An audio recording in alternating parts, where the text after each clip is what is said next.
For BBC Radio 4, here is a bonus episode of Things Fell Apart, Strange Tales from the Culture Wars, with my friend and fellow documentary maker, Louis Theroux. 1 2 1 2 1 2 1 2 1 2 1 2 1 2. Oh, hello, Louis. Welcome. Welcome to you. How are you doing? I'm doing well. I broke my arm, but it's on the mend.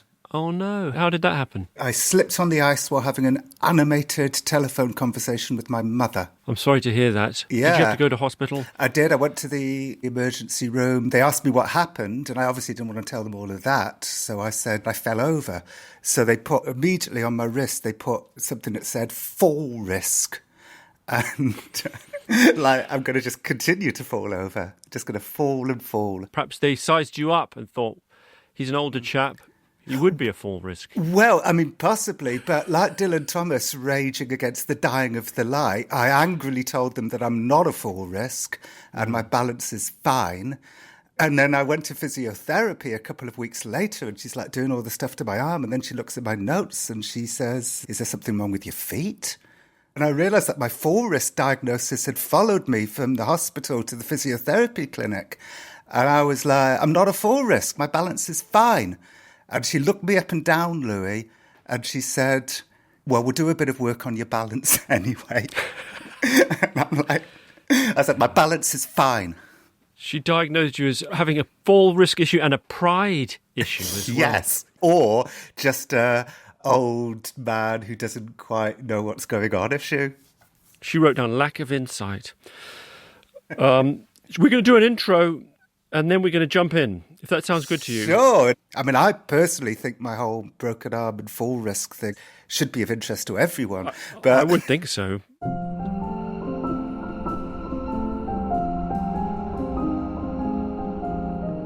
Hello, I'm Louis Theroux, and I'm here to speak to Jon Ronson, journalist, writer, documentary maker, about a series he made last year called Things Fell Apart, Strange Tales from the Culture Wars. This is a bonus episode of that series. And as a fellow documentary maker, my idea is to talk to him not just about his series, but also explore ways of working that we have and compare notes a little bit about subjects that are of interest to both of us. Does that sound all right, John?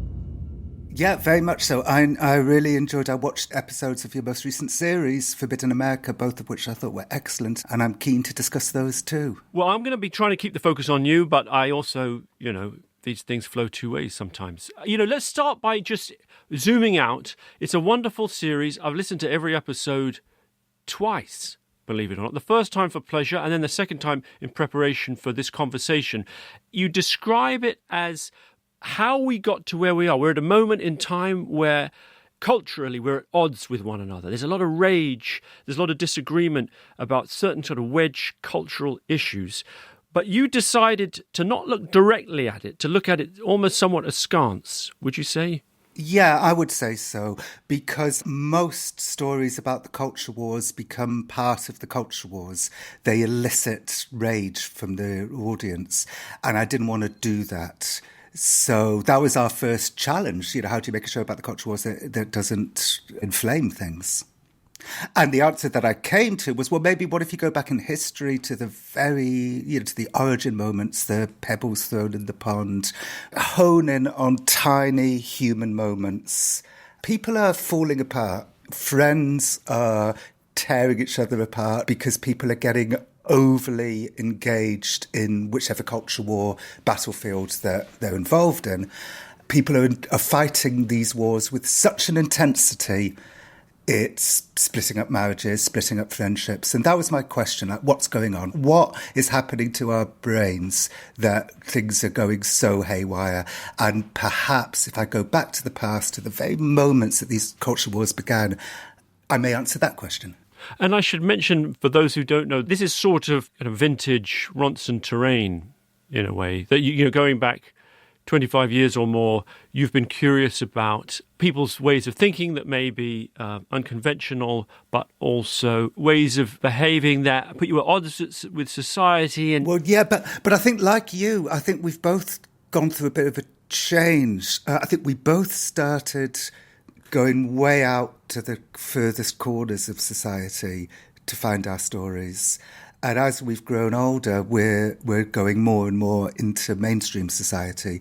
This story is about us. The reason why I wanted to make this show is because we're the ones falling apart on Twitter. We're the ones who are getting so angry, or one of our loved ones is getting so angry. Like I had a couple of personal experiences, like a former friend or a friend I'd get, I would have like an unpleasant exchange with, and it would spiral into unpleasantness. And I'm sure lots of people listening to this will have had a similar experience. It could be about QAnon, it could be about anything. You define culture wars very neatly as being those things that we shout about, with one another on social media, whether we're pro or anti-Trump, or whether we're in favour of choice with respect to abortion or not, where we stand on issues like trans rights and women's rights. But sometimes it's a bit more hazy, isn't it? Like, did you ever try and get more scientific about what qualifies as a culture war? What I suppose I meant by that was that the culture wars have become so ubiquitous, practically everything now becomes a culture war. I would never have anticipated before the pandemic that mask wearing and vaccinations would become a culture war. So that's what I was going for with that informal line. But later on in the series, I changed the description to being the battle for dominance over conflicting values. Culture wars tend to be wars that aren't fought economically. They're not about money. They're about values. And because of the internet, they've become so ubiquitous that they now swallow up, like everything. Everything that happens suddenly becomes defined by culture war lines. What's so great about you in general, Jon, is that you're a wonderful storyteller, right? You have an ethical outlook on the world, but fundamentally you're telling stories and telling them with twists and turns and reversals. Yes, and it was the first decision that we made. In my very first phone call with Sarah, the producer, I said, let's tell one human story each episode. Because the whole thing about unfolding human stories is that they're way less ideological than polemics. If you hone in on a human story, your brain is working in a different way. You're not evoking rage, you're evoking curiosity and empathy and just the joy of just hearing a story unfold, as opposed to the lesser joy of hearing people yell ideologically at each other. But anyway, it's the only thing I can do. Like, I don't think in polemical terms, I think in storytelling, human terms. This story is about the very surprising reason why one of America's first and most violent culture wars began, one that rages to this day. There was this ping and like a sound of a little shattered glass, and there was a bullet flying around the house. Before the dinger went off on the microwave, Bart was dead. It'll end with a bullet ricocheting around a kitchen in Buffalo, New York. But it starts with an American boy growing up among Christian intellectuals in a Swiss mountain retreat in the 1960s and 70s, daydreaming about one day directing Hollywood films. So the first episode is about a young filmmaker called Frank Schaeffer, right, whose dad is Francis Schaeffer, a sort of theologian and philosopher. He's almost like the Kenneth Clark of the Christian evangelical movement, like sort of distinguished, kind of tweedy, professorial, and de facto TV presenter, because he ends up making a series about, quite a weird... What is the series about? The series is called How Should We Then Live? And it was his response to Kenneth Clark. Kenneth Clark had just brought out Civilization, a landmark BBC show, which I assume, it's been years since I watched it, but I assume it comes from a secular point of view. And so Francis Schaeffer wanted to do the same thing, but from a Christian point of view. So it starts in Roman times and ends in the 1970s. And it's how Christians should respond to art. 1 minute, Francis is in a Florentine museum. Anyone who can walk through the museums and not be overwhelmed with the beauty of the work of its art really is a very poor man indeed. The next, he's on a Paris street, criticising the existentialist Jean-Paul Sartre for his moral relativism. With Sartre's position, one can equally help an old woman across the street. Merci, monsieur. Or run her down. It's quite nicely directed. I went on the YouTube and watched the first episode, and it's brought to life by Francis Schaeffer's son Frank. It's quite kinetic piece of TV or filmmaking. And it's because Francis's son, he was 19, I think, at the time, he wanted to make Hollywood movies. He was there in the Swiss Alps daydreaming about making Hollywood movies. So when he found out his father had been given some money to make this, niche Christian art history documentary, Frank was like, well, I'm going to go for it. But the odd thing about the story is that towards the very end, there's some pretty bland stuff about abortion. Francis Schaeffer is walking in Washington, D.C., talking about this law that had been passed a few years ago called Roe versus Wade. And he basically says in the documentary, I know that most people watching this think there's nothing wrong with Roe versus Wade, but actually, maybe there is. And this was an audience of Christian evangelists who weren't in the slightest bit engaged with the issues of abortion. And they only put this into the documentary because Frank, the son, had become a teenage father and he had a personal bugbear about abortion and just wanted to put something in there about it. The New York Post ran a story about the Schaeffers' strange avant-garde anti-abortion film. Other city papers followed, and finally, feminist groups began to pay attention. National Organization of Women, Planned Parenthood, etc. would picket each of our venues, and every time they did, it would make the local news. One of the unifying issues of the movement... And every time it made the local news, the next night a ton of evangelicals would show up to support us against these raging feminists who they already regarded as the enemy, not because of abortion, but because of everything from bra burning to saying that women should have careers and the whole rest.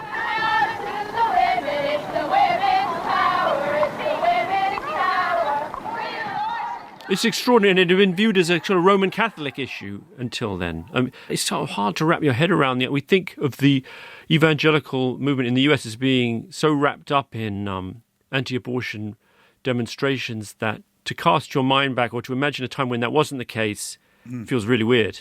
Yes. Going back to the pebble thrown in the pond of the violent anti-abortion movement, what you find is the most unexpected story. People would never anticipate why Christian evangelists became anti-abortion in the 1970s. It's just not what you think. As someone who's curious about the same sorts of subjects, broadly speaking, I'm always in awe of your ability to find stories, things that aren't on my radar. How do you gather your subjects? Well, I'll tell you how I found the Schaeffer story. I started just reading previous books about the culture wars. And in a book called The War for the Soul of America by, I think his name's Andrew Hartman, there's just a fleeting mention of this Christian art historian, Francis Schaeffer. And that sort of felt dissonant. Like, why is he even mentioning a Christian art historian in this world of people like shooting each other? And so that just piqued my interest, and I did some research, and I discovered that he had a son, and his son felt a little ashamed about his role in this movement. And then I discovered that his son had a memoir, so I just listened to the memoir, and most of the memoir was about growing up in Switzerland, but there was a mention about him making this documentary, and I thought that's so interesting. I got a lot of my stories from obscure papers written by psychologists in the 60s and 70s. That tends to be a big... Wait, what? Do you really? Do you actually... Where do you read the obscure papers written in the 60s and 70s? I'm missing a trick. Well, one I was thinking of that was in my book, The Psychopath Test.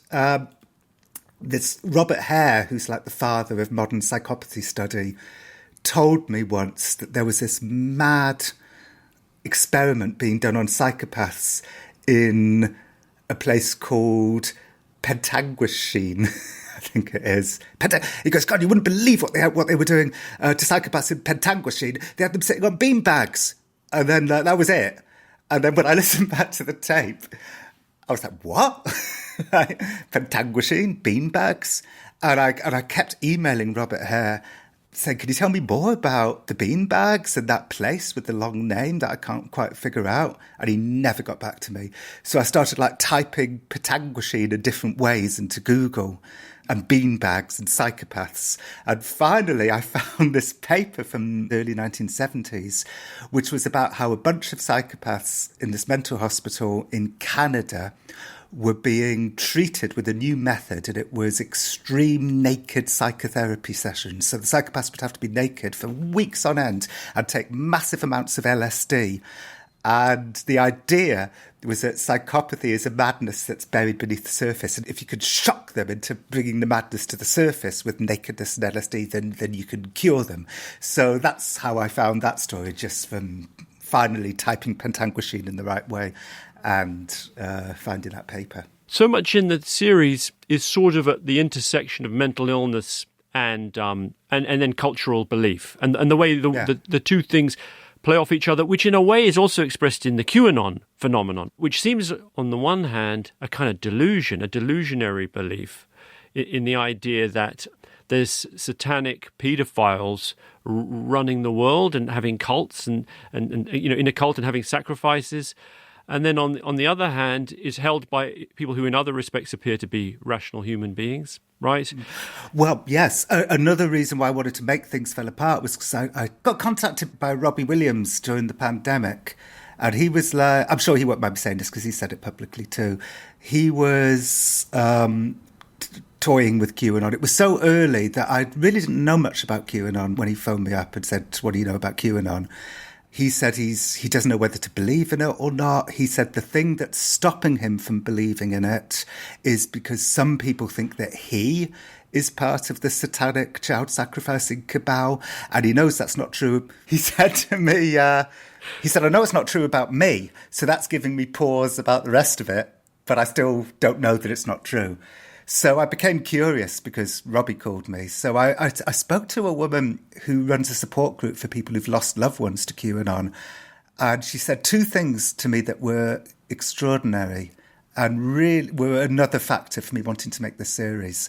One was, she said, we call it a boomer revolution, like look after your grandparents. She said most Q people are, older. They're older people. And secondly, she said, you can become entranced in days. And I thought, well, something's happening to our brains. Something's happening to us that's making us change in this way. So that was my starting point. What did you say to Robbie, by the way? Did you sort of say, come on, man, get a grip? Well, what I said to Robbie was, if we're going to do this, then I'm obviously going to be the Scully to your Mulder. Mm. Is it the other way around? Which was the skeptic? Would you rather be the woman or the man? Well, I want to be the skeptic.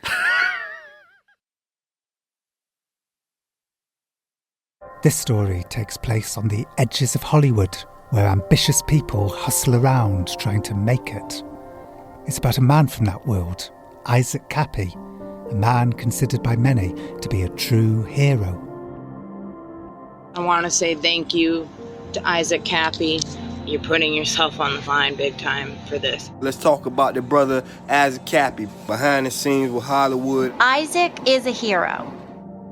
But in fact, the culture war that Isaac got himself embroiled in is an especially dangerous one, filled with people convinced they've been abandoned by a culture controlled by the most evil criminals imaginable.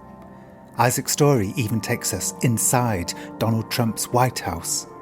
For these reasons, the people closest to Isaac have never spoken about him publicly, until now. One of my favourite episodes is about an actor called Isaac Kappy. This is the QAnon story. This is an extraordinary one, because this is the QAnon episode, and this is the one where it's almost the case that a joke or a prank backfires and ends up being taken literally. He's conspiracy theory prone, this young actor, Isaac Kappy. He moves to LA, he's got a new crowd of friends, and one of them tells him a joke, right? The reason why I wanted to make that show is because, like you, I'm sure, I've spent time both professionally and personally on the fringes of Hollywood. And I found few sadder places. All these people all going to Hollywood, desperate to make it. So one of them was this kid, Isaac, and the joke was this more successful Hollywood person than him, told him that it was all true. Pizzagate was true. He had a child kidnapped. And if Isaac wanted to be big in Hollywood, all he had to do was go through the fake door. Pizzagate, we should explain, it's the idea that political elites were trafficking children, and it was taking place around a pizza restaurant on the outskirts of Washington, D.C. Kids were being kept in the basement, and then it turned out there was no basement. Yes. Which ended up leading to someone going there trying to free the children, and a shot was fired, I think. And some people still believe it, I think. But when this actor, the successful actor, said, this is where we keep the children that we're trafficking, as a joke, Isaac Kappy took him literally. Joining us, Isaac Kappy. Thanks for coming on with us. Just up front, why are you going public? I have a singular mission. At this point, Isaac names his well-known friend, which I won't, due to the nature of the accusations and the total lack of evidence. At his house, we were all kind of drinking, pulled back a secret bookshelf and said to me, "This is where we keep the children." Someone once said to me, an American friend who mixed in these circles, he said, have you ever tried arguing with a flat earther? He said, it's very frustrating because the arbiter of truth isn't whether something's true or not.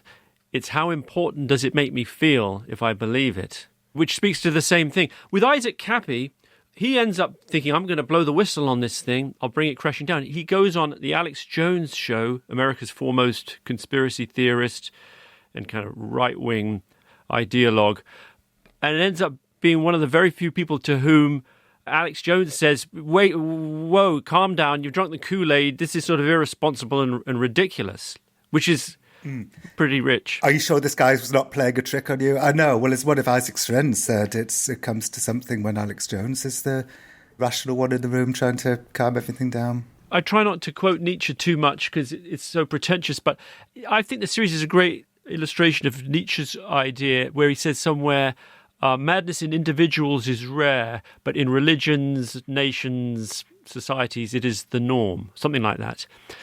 Which on the face of it seems ludicrous and contradictory, but it's sort of borne out. Like you have singular examples of people like, say, Isaac Kappy, a man who I would argue quite plainly had mental health issues that needed dealing with, and then forms of collective madness that ripple out and consume thousands, if not millions, of lives. Well, the other episode that I really loved was the Satanic Panic episode about Kelly Michaels, who is falsely convicted of a crime that was so absurd it could just never have happened anyway. There were 3 detectives, and they said, we're investigating an incident of child abuse at We Care Daycare. And your name was mentioned as a possible suspect. What did you say? I couldn't even speak, John, for a few seconds. It was the most... I just tried to get... I would never do such a thing. I would never hurt a child. And he said, look, we're not arresting you. We want to take you down to ask you some questions. Kelly works in a daycare centre in New Jersey. Young woman, like how old? Early 20s. Yeah. Very smart, likeable, charming, funny person. Working in daycare, wants to eventually end up in Manhattan, but she's in New Jersey. It just grew more and more insane. What did she put peanut butter on you? I don't even know how that one began. What does that mean? You all took your clothes off. Oh, yeah. And then where'd you go when you all took your clothes off? The choir room. And then, what kind of games did you play? And it was taken as gospel. Just all this crazy stuff being written down. And what did they say happened in the choir room? From what I understand, they said I was playing the piano in the nude. What tunes did they say you were playing? Jingle bells. What is the kids are just lining up for this abuse? That they're just lining up for their turn to be violently assaulted and then putting their clothes back on and going back down. No one's disheveled. No one's crying. None of the little kids say a word. They just go back and eat their Cheerios and play with their blocks like nothing ever happened. She's just accused of all of these crimes that could never have happened. And it's because there was this panic sweeping America at the time that daycare workers were molesting the children. And this panic actually, I think, came to an extent from the guilt of parents. Daycares were new in America. These were newly working women working for the first time, and they were dropping their kids off in these newly built things called daycare centres. So they were like feeling guilty. And they're compensating for the sense of their absenteeism by overreacting and believing everything. Yeah, overreacting in a pro-prosecution way. And, many social scientists have shown over the years that we become more violent when we think we're serving a moral cause. And that's what was happening there. We're fighting the good cause. We're fighting the good fight against a high moral cause. And you're basically steamrolling over reality. You're steamrolling over people. You're steamrolling over facts, doing enormous destruction. And you look back later and go, what did we do? And we're all vulnerable if we allow that primal part of our brain to set the narrative and we don't stop and use the better part of our brains to analyze and think and reason. We're done for. There's going to be more victims. When you think about the ripples of the Kelly Michaels case, it's all of us. It's every time we publicly shame somebody, get them fired because of like a little slither of information about them. We don't know anything. We just know this one thing. Somebody with 100 Twitter followers writes a tweet that's badly worded, and that's enough. The same sense of dizzying outrage and putting two and two together and making five overwhelms all of us on Twitter every time we do it. I love to draw these connections between the way that we behave, you and me, the likes of us, regular people, and the way that the people all the way over there behave, QAnon. There's also a theme to do with, we talked about mental illness, we talked about credulous people. There's also this conflict between, or this intersection of good and bad faith. Like most of the people involved in the culture wars, I would say, are of good faith. Like they earnestly believe the things that they espouse and want to fight the good fight. Then there's a few people who are more ambiguous. I'll tell you who's really some of the bad faith people in this are the heads of the tech companies who know that they've created a world which is turning people nuts. There's a famous phrase, the British head of Twitter at one point said, "We are the free speech wing of the free speech party," which sounds good, but in real life is causing, has caused decades of mayhem. The internet was created by libertarian, utopian tech engineers. And part of their utopia was libertarianism, was no rules, was everything should just flow unencumbered. Doesn't matter whether it's good ideas, bad ideas, all the chaos, all the fighting, all the screaming, the free speech wing of the free speech party, the fake news, the presidents who rose through fake news, the abuse, the suicides, the cancelling, the public shaming, it all came about because we allowed libertarians to design the internet. Who are the worst, do you think? In terms of impact in the real world, is there a platform that you see as driving more of the division? I found it hard to comment on Facebook because I'm not really on it. But, I believe Facebook, but obviously also Twitter. Do you know what I have? I've always been careful what I said on Twitter. In general, I try and keep my own outlook, my views a little bit opaque, and I try not to join in. You use Twitter a lot more than I do. You joined Twitter when? I joined Twitter in about 2008, 2009, and ironically, two people at the time, Rebecca Watson, the podcaster, and Graham Linehan, the comedy writer, both said the same thing to me at the same time. They said, Twitter is this oasis of calm. Twitter's a place where you can go. The rest of the internet is such a, alley where you don't know if people are going to jump out and scream at you. But there's this new thing called Twitter, and it's extraordinary. It's a place where you can be unself-conscious. You can tell shameful secrets about yourself, and other people say, "Oh my God, I'm exactly the same." It's like a place of connection. So that's why I joined, and clearly that didn't last long. I'm quite bland on Twitter, and in general, I don't really like getting into fights. It's almost to the point of it being a kind of character weakness. I'm a rather kind of conflict averse, overly agreeable person, and well, so you know what, me too. And it came to the conclusion that Twitter was the wrong place for me because I'm like you. So funny. So you're conflict averse, I'm conflict averse. Yet we spend our lives putting ourselves in very conflict heavy situations. Why is that, Louis? I think it's because it's almost as though we're subcontracting that part of us that needs conflict out to someone else. We're experiencing it vicariously through the people that we meet and report on.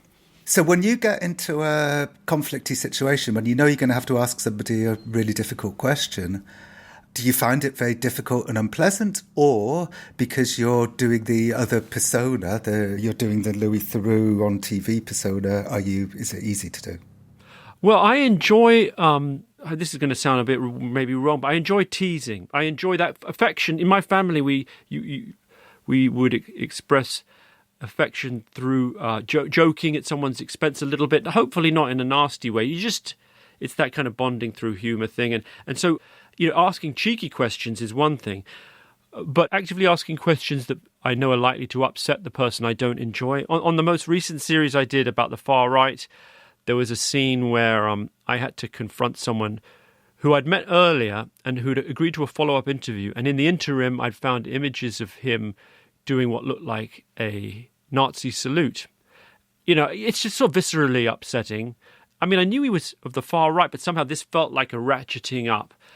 And I thought, I'm going to have to talk to him about that. And that may create friction, but we'll see where we go. So when we arrived, I also had listened to a couple of podcasts on the way there in which he was plainly talking about, the need to pretend to be less far right than you really are and to disguise your most distasteful beliefs. So by the time I arrived, I was kind of annoyed. I felt personally aggrieved at what I saw as a kind of deception. But at the same time, I wanted the interview to go well. How would you characterize what you do? Comedian. You're kind of a troll, could we say? Yeah. I mean, as far as my vague political beliefs or whatever, I mean, I'm a punk rock kid. Anyway, I said to him, let's get this out of the way. I'd like to talk to you about these images that appeared of you doing what looks like Nazi salutes. Can I get something out of the way? Yeah, go ahead. Okay. So on the last day I was there, you were leaving with Nick in a car? Yeah. And you did a Nazi salute. Oh, I didn't mean to. I was just trying to wave. But it was quite clearly a Nazi salute. It wasn't a Nazi salute. Can we look at it? Look, it was an accident if it was. I mean, I was just trying to do like a one of those. Have you seen it? Yeah, it looked kind of bad. I'll be honest with you, it did look bad. I'm not a Nazi, man. Like if this is what it's gonna be, like I'm not gonna. No, but we gotta. I mean, I would look like a chump if I didn't bring it up, right? Wouldn't I? I think you look like a chump bringing it up. Do you really think I'm a Nazi? And it went back and forth a couple of times, and then he threw me out. He got really angry and upset and told me. He threw you out while wearing a Louis Theroux T-shirt. He was wearing a Louis Theroux T-shirt, which is a whole other level of irony. And afterwards, I had this profound feeling of unease and almost I was upset. And not that I regretted it, but I had to sort of stand by the van for a bit and kind of wait for my heartbeat to return to a normal rhythm. And actually, I guess what that says is, I don't particularly enjoy it. You once said, and I've quoted you on this, when people say, why do you put yourself in such dangerous situations? And I sometimes quote something I heard you say about that, which is that not doing it is worse. Because when you're back home and you need the material to put together your story, there's nothing worse than not having that material. So it's funny, like there's various answers that when a journalist asks you, it's going to be the wrong answer and be disappointing, but they say, well, what's the worst thing? What's the most terrifying thing that happens on location? And you say nothing. Like being in the hotel and like calls not getting returned, the feeling that there's no story there.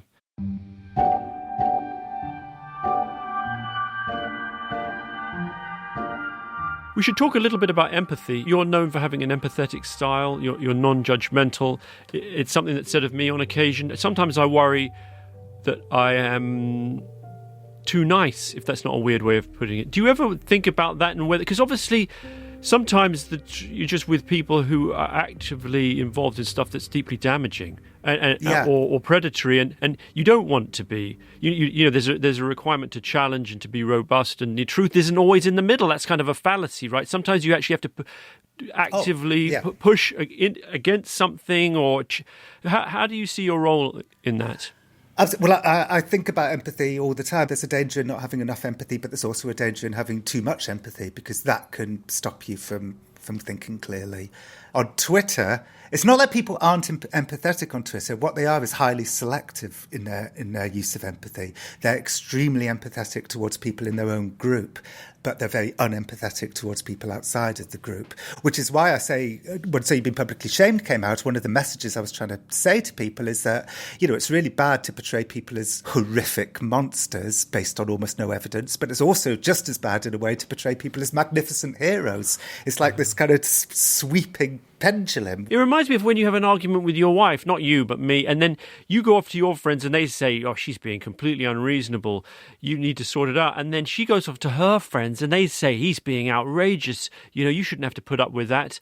We sort of disappear into our echo chambers and then come back kind of redoubling our attempts and feeling completely vindicated and end up further apart.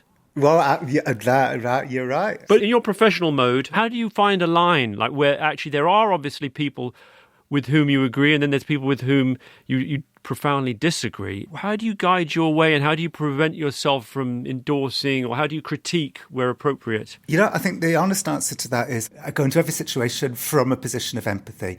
So there must be something that we can connect over, is what I think. Even if I find your views abhorrent, we must be able to connect on some sort of human level. So I'm always going in with a position of empathy. But then sometimes they behave towards you in such a terrible way, or you learn something about them that's so terrible that your empathy is challenged and then eroded. And maybe that will become the arc of the story. I think you've done stories where that's the arc. I think I've probably done stories where that's the arc as well, where you wanted it to work out and it didn't. Do you have a favourite episode out of the 8, John?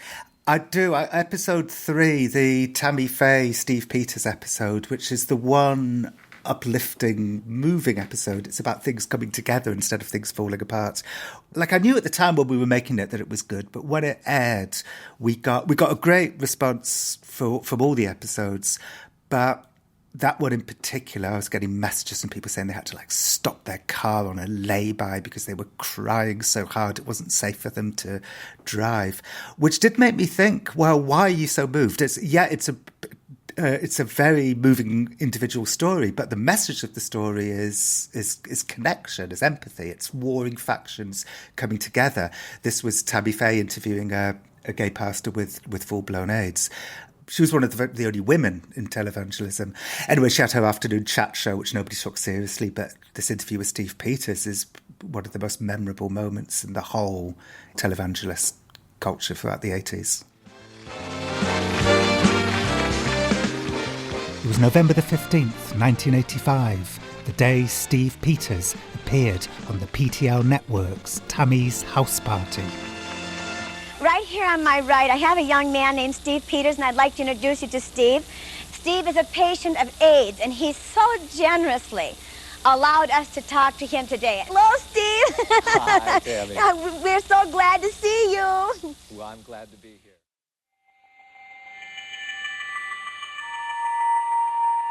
I mean, what a brave thing. Now you're going to go and show everybody in the Christian world that you're an openly gay pastor with AIDS? And no one was surviving. Everyone was dying. No one was surviving. Everyone was dying. I mean, it was horrific. And he was very gaunt. And he was only given, I think, 6 months to live.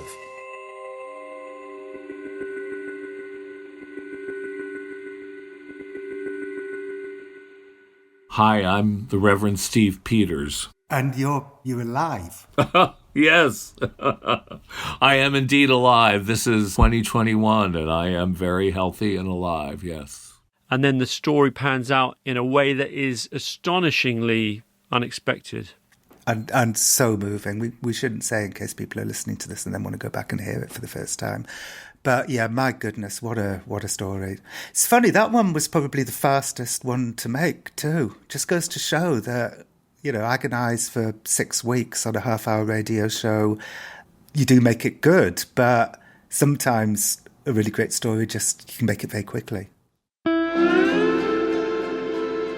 With Steve, Tammy's viewers experienced something rare in a culture war.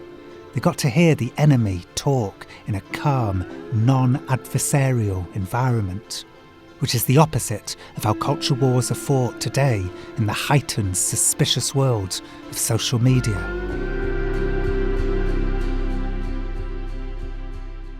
It's a very soothing cadence you have. It's something I've noticed in doing voiceover, which is probably the least interrogated aspect of making programs. Maybe in radio it's more of a thing, but yes, is the inflection. To what extent should it be artificial? And some people do it very, very artificial, and then other people try and be like the American paradigm of shows where they talk very naturally and sort of throw things away and talk like this. And you're somewhere in the middle, I think.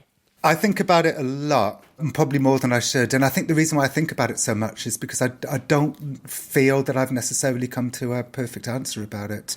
I think what we do, a story is artificial. And my stories are very highly produced. We spend a long time polishing every split second. And as a result of that, I think, well, I should be more formal, because this is actually a formal process. Yeah, absolutely. It's art. It's constructed, and you do things that you pivot and you say, "I'm going to tell you about this, but first I want to tell you about something else." You lay it out quite consciously as a piece of storytelling. Yes, and I think that's the reason why I talk in that more formal way. It's like, this is a piece of storytelling. This isn't a slice of life. Like, this is a highly polished piece of storytelling. Yeah, and it's not consecutive. Sometimes you're doubling back, or you need to do some scene setting, or you need to establish a different character who's going to be important later on. All of that is noticed by me, and I think probably most of your listeners. Well, thank you. You know what I think of, the visual image I have when I think of Things Fell Apart is like doll houses or miniatures. That's what I felt like me and Sarah did during 2021. We just made these little audio doll houses. And I'm really proud of that. So you should be. Thank you. Can I just say, by the way, I'm really glad that I'm genuinely very glad that, I feel soppy even saying this, but I just feel so glad that there's no animosity between us. Like, it's all over. That's all gone. Like, that was like a long time ago. I was expecting, that was quite a low bar for sort of a bonding moment. I thought it was going to be like, we have such a great friendship, or that we can talk about things that I can't talk about with anyone else, even my wife. But all it was there's no animosity. Like, I could say that about quite a few people in my life. I thought you were going to say, like, we're like astronauts. We're the only ones who've been to the moon, and no one else has seen what we've seen. I can talk to you about things that I can't talk to my wife about, because when I try to talk to my wife about work, she just rolls her eyes. But yeah, no, I'm just very happy that I've matured my way out of any destructive thought spiral that I might have had about you in the 1990s. And I don't want to kill you, and I don't obsess on ways that you might die. When you win BAFTAs, all I do now is just cheer. I go, Elaine, I've got the best news. He's won another one. Louis won another BAFTA. Louis. He's got, it's his third. How many have you got, John? Stop it. Well, that was me being Elaine. That wasn't me.